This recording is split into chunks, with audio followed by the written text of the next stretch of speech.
国家地理旅游杂志最近公布2024年上酷的景点，列出全球30个地点哦。亚洲有3个，咱的台湾台南是其中的一个。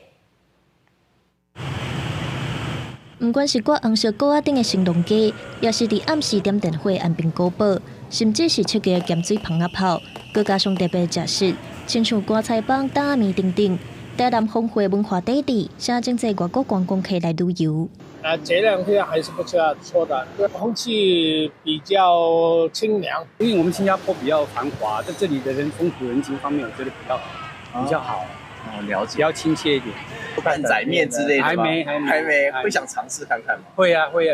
国家地理旅游杂志最近公布2024年上适拍景点名单，列出全球30个上吸引人的旅游景点，其中包含亚洲地区的3个城市。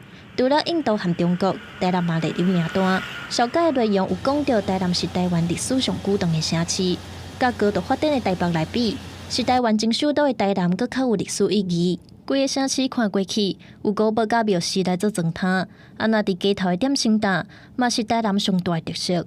也会持续把这个文化、美食、宗教甚至是崭新的科技之都的印象，让来台南的人以及没有来台南人的外国人朋友，在网络上、在实体的参访上，能够留下更深的印象。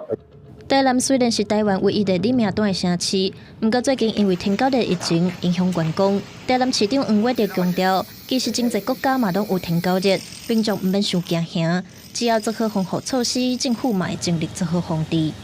记者温正雄台南报道。